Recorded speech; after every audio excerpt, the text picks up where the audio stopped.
दोस्तों, एक लगभग 65 साल की उम्र की महिला जो कि एक थाने के पास खड़ी होती है, वहीं पर एक पुलिस ऑफिसर गुजरते हैं और उसे देखकर बोलते हैं कि मैडम, मैं आपकी क्या हेल्प कर सकता हूँ, आपकी क्या मदद कर सकता हूँ, आखिर आप यहाँ पर क्यों खड़ी हैं? साहब, मेरे पति को गिरफ्तार कर लीजिए क्योंकि मेरे पति जो है वह हर वक्त बंदूक लेकर चारों तरफ घूमते रहते हैं। मेरी बेटी को और मुझे काफी उनसे खतरा है। किसी भी वक्त वह मुझे गोली मार सकते हैं या फिर मेरी बेटी को भी मार सकते हैं, इसलिए आप मेरे पति को गिरफ्तार कर लें। तभी वह पुलिस ऑफिसर कहता है कि मैडम चलिए अंदर चलिए, और वहां पर जैसे ही वह पुलिस ऑफिसर पहुंचता है तभी एक सिपाही वहां पर आता है और वह सिपाही पुलिस ऑफिसर के कान में कहता है कि यह एक पुलिस ऑफिसर की ही पत्नी है। वह सिपाही की बात सुनते ही पुलिस ऑफिसर कहता है, मैडम आप बैठ जाइए चेयर पर और आप पानी पीजिए, फिर आराम से बात करेंगे, आखिर क्या कारण है। जैसे ही पुलिस ऑफिसर उसे पानी के लिए बोलता है, उसे लड़ने झगड़ने की जैसी स्थिति में पहुंच जाती है और कहती है, आपको मेरे पति के खिलाफ अगर आपको एफआईआर दर्ज करनी है तो करें, गिरफ्तार करना है तो करें, वरना ज्यादा बात न बढ़ाएं। मुझे यहाँ पानी नहीं पीना है, मैं बल्कि अपने पति के खिलाफ एफआईआर दर्ज कराने आई हूँ। लेकिन जैसे ही पुलिस ऑफिसर ने बात सुनी तो वह कुछ नहीं बोलते, लेकिन वह महिला वहां से उठकर खड़ी हो जाती है और थाने के बाहर जाकर गेट पे बैठ जाती है और कहती है कि जब तक मेरे पति को गिरफ्तार नहीं किया जाएगा मैं यहाँ से हिलूंगी नहीं। और इस तरीके से काफी हड़कंप मच जाता है। वह धरना प्रदर्शन पर जैसे बैठ जाती है। कुछ पुलिस ऑफिसर बाहर जाते हैं और उनसे किसी भी तरीके से शांत करते हैं और थोड़ी देर बाद उन्हें शांत करके वहां से कैसे भी उनको समझा करके घर भेज दिया जाता है। लेकिन महीनों बीत जाने के बाद अप्रैल की यह बात है, आखिरकार एक कत्ल हो जाता है।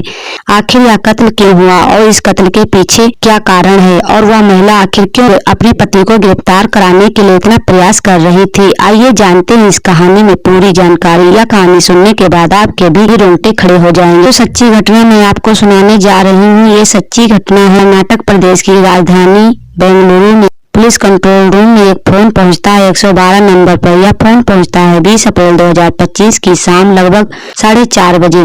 यहाँ 3 मंजिला एक बिल्डिंग है, उस 3 मंजिला बिल्डिंग के ग्राउंड फ्लोर पर एक लाश पड़ी हुई है, आकर देख लीजिए। और सूचना में यह बताया जाता है कि एक राक्षस को मार दिया गया है। जैसे ही पुलिस कंट्रोल रूम को सूचना पहुँचती है, पुलिस कंट्रोल रूम ने इस सूचना को गंभीरता से लिया और गंभीरता से लेने के बाद जो नजदीकी पुलिस स्टेशन होता है वहाँ के अधिकारियों को यह आदेश दिया जाता है वहां पर आपको जाना चाहिए, क्योंकि वहां पर पूरी इंफॉर्मेशन उसे 112 नंबर पर दी गई थी। पुलिस के कुछ लोग वहां पर पहुंचते हैं।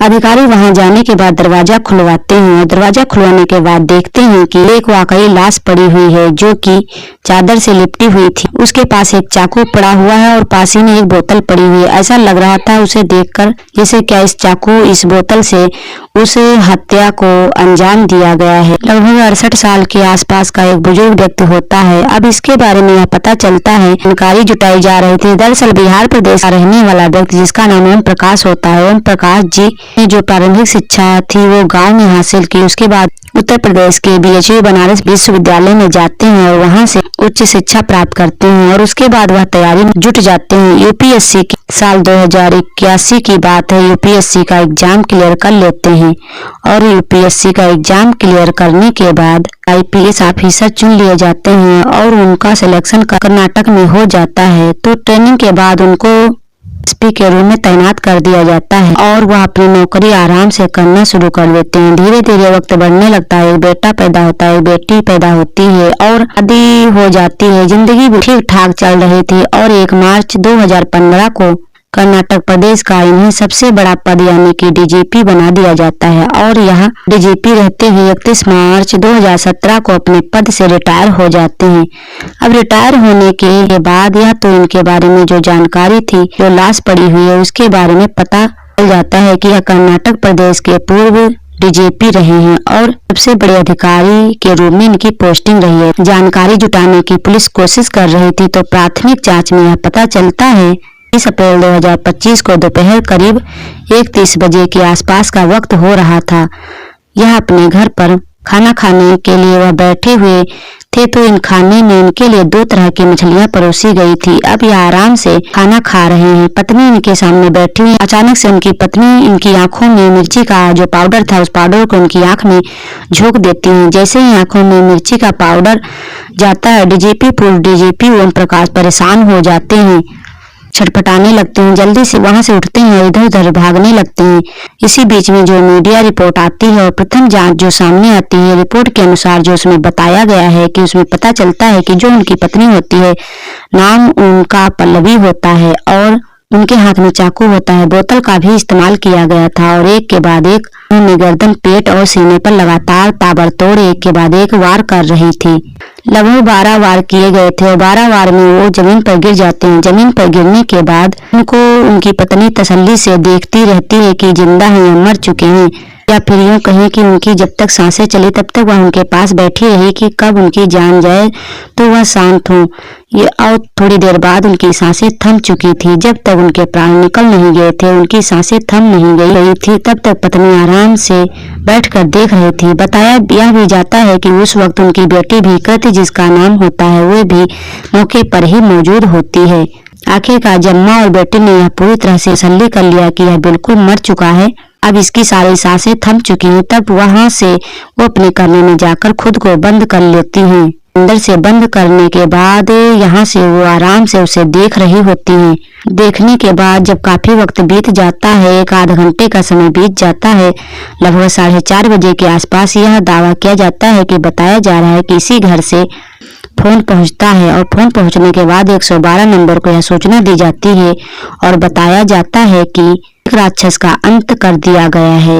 अब यह बात जिसका बेटा होता है पुलिस ऑफिसर का, जो पूर्व डीजीपी रहे ओम प्रकाश, उनके बेटे जिसका नाम कार्तिक होता है, जिनकी 40 साल के आसपास है, जो कि कर्नाटक में ही पोस्ट होते हैं। उस वक्त बेटा उनका कार्तिक प्रकाश वहां पर होता है और जो जय श्रीधरन उनका फोन पहुंचता है, बताते हैं कि बेटा आपके जो पापा हैं उनकी लाश आपके घर की सीढ़ियों के एकदम पास में पड़ी हुई है। जैसे ही बेटे ने यह खबर सुनी, बेटा दौड़ता हुआ अपने घर आता है। जाकर देखता है वाकई में उनके पिता की लाश पड़ी हुई थी। पुलिस मौके पर पहुंची हुई थी और पुलिस अपनी कार्रवाई में जुट जाती है। पुलिस वाले इनसे पूछते हैं, जो बेटा होता है कार्तिक प्रकाश से, क्या आप कुछ बता सकते हैं, कोई जानकारी दे सकते हैं, किसी पर कोई आपको शक हो? रहता है कि उनकी माँ से पापा की काफी ज्यादा क्लेश रहता था, अक्सर पापा पर शक करती थी और बहन भी कुछ न कुछ इस बात को लेकर परेशान रहती थी। पिछले 1 सप्ताह से तो स्थिति कुछ ज्यादा ही भयानक हो रही थी। यही कारण था कि पिताजी अपनी बहन, जिनका नाम सरिता होता है, उनके घर पर पहुंच जाते हैं, वहां पर रहने लगते हैं। जो बेटी होती है जिसका नाम कृत होता है, कृत जाती है बुआ के पास और अपने पिताजी को जिद करके अपने साथ ले आती है। और यह जब घटनाक्रम होता है, यह हत्या होती है, 20 अप्रैल 2025 को अंजाम दे दिया जाता है। पुलिस मामले की जांच पड़ताल कर रही है, लेकिन माँ और बेटी को इस हत्याकांड के लिए फिलहाल गिरफ्तार कर लिया गया है। उनसे पूछताछ की जा रही है। इसकी कोशिश है कि इस पूरे घटनाक्रम का जल्द से जल्द खुलासा हो सके। लेकिन जिस तरह से पूर्व डीजीपी की हत्या की गई है, वाकई अपने आप में कई तरह के सवाल खड़े कर रहा है, लोगों को सोचने पर मजबूर कर रहा है। दोस्तों, यह कहानी आपको कैसी लगी? यह घटना होने के बाद आप अपनी राय कमेंट बॉक्स में जरूर बताएं।